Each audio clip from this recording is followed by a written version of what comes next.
In our search for wisdom, we are often drawn to the idea of a perfect guru, a charismatic, all-knowing master who has all the answers, someone we can follow without question. We might even project this image onto the Buddha himself, imagining him as a divine figure demanding absolute faith. But on his deathbed, the Buddha gave his followers a startlingly different instruction. He didn't appoint a successor. He didn't ask for unquestioning loyalty to a person. He said, "Therefore, Ananda, be an island unto yourself, a refuge unto yourself, seeking no other refuge. Let the Dhamma be your island and your refuge, seeking no other refuge." This wasn't the command of a guru demanding followers. It was the final empowering advice of a wise guide teaching us how to find our own way. And that is the very first key to finding a trustworthy teacher. Today, we're navigating a very personal and important question. How do I find a legitimate Buddhist teacher or a good center near me?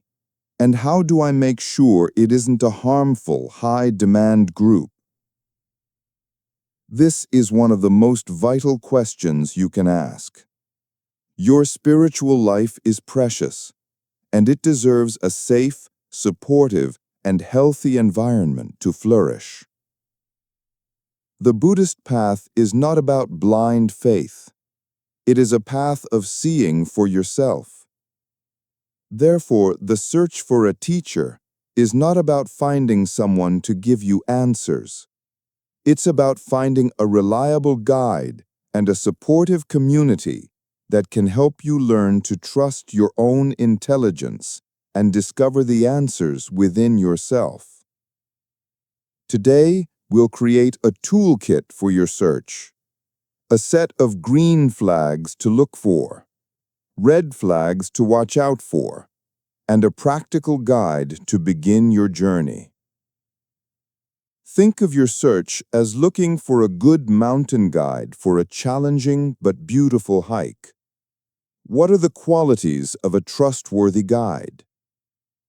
Here are the green flags, the signs of a healthy teacher and community. 1. They point to the map, not themselves. A good guide constantly refers back to the map, the Dharma, or the teachings. Their message is always, look at the teachings, test them against your own experience. They are a finger pointing at the moon, not the moon itself. Their goal is to make you a self-sufficient traveler. 2. They live ethically. The guide and the senior members of the group live with integrity, sila. Their actions align with their words. There is transparency, especially around money and personal relationships. 3. They welcome questions and doubt. A good guide encourages you to use your own eyes. They welcome your questions, even skeptical ones, seeing them as a sign of intelligence, not a lack of faith. You should feel completely comfortable saying, I don't understand. 4. They emphasize community, Sangha. The focus is on building a network of supportive fellow hikers, not just on venerating the guide. You see mutual respect and kindness among the members. 5. They have a clear lineage. Usually, a trustworthy teacher is part of a recognized tradition, a specific Zen, Theravada, or Tibetan lineage, with a history and a system of accountability. Now here are the red flags. These are the signs of a poor guide who might lead you astray. 1. The infallible guru. An intense focus on the teacher's perfection, charisma, or special secret knowledge. There is a sense that the teacher can do no wrong and must never be questioned. 2. An us versus them mentality. The group claims to have the only true path to the mountaintop.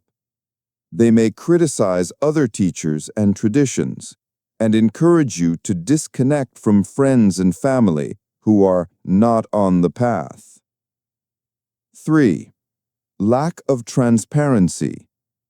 Secrecy around finances, how decisions are made, or the teacher's personal life. Vague and evasive answers to reasonable questions are a major warning sign. 4. Control and exploitation. High-pressure fundraising. Demands for excessive amounts of your time. Inappropriate blurring of personal boundaries, especially between teacher and student. Any attempt to control your life outside of the center. So how do you put this into practice? Here is a safe, step-by-step approach to your search. Step 1. Start online with reputable directories. Look for established non-sectarian resources like the World Buddhist Directory, or the official websites for major traditions like the Insight Meditation Society, Zen Network, or FPMT for the Tibetan tradition. These can help you find centers in your area. Step 2. Listen and read first. Before you even visit, check out the center's website. Listen to their online talks or podcasts. What is the tone? Does it feel open, humble, and grounded in the core teachings? Or does it feel grandiose and exclusive? Step 3. Visit casually. Attend a public drop-in event, like a beginner's meditation session. There is no need to sign up for a long, expensive retreat for your first visit. Just observe. Step 4. Trust your whole being. How does the place feel? Is the atmosphere welcoming and relaxed, or is there an undercurrent of tension and pressure? Talk to a few regular members.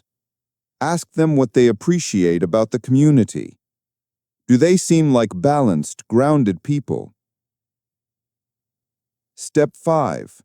Take your time. There is absolutely no rush. A healthy community will be happy for you to come and go as you please for weeks or even months as you get a feel for the place. Any pressure to commit quickly is a serious red flag. As you explore, you can use a practice of inner discernment inspired by the Buddha's advice to the Kalama people. Let's call it the inner wisdom check-in. After you listen to a talk or visit a center, take 5 minutes for yourself. Sit quietly and ask your own heart, does this teaching resonate with my own common sense and deepest intuition? When I imagine putting this into practice, does it seem to lead toward more kindness, clarity, and peace in my life, or toward more confusion and division? Do the actions of the teacher and community seem to be in harmony with their words? This practice is not about being cynical. It's about honoring your own innate wisdom as your most trustworthy guide on the path. The search for a teacher is not a search for a perfect master to whom you surrender your will. It is a search for a reliable guide, a good map, and a supportive group of fellow travelers for your journey. Remember the Buddha's final empowering words. Be your own island. Let the teachings be your map. Let a healthy community be your support. And let a good teacher be the experienced guide who trusts you to find your own footing on the path. Take your time. Trust your wisdom. A safe and welcoming harbor is out there waiting for you. For those of you who have found a healthy community, what is one green flag you noticed that let you know you were in a good place? Share your experience in the comments to help guide others on their search. If this has been helpful, please support our channel by liking this video and subscribing to the Mindful Compass. May your journey be a safe and fruitful one.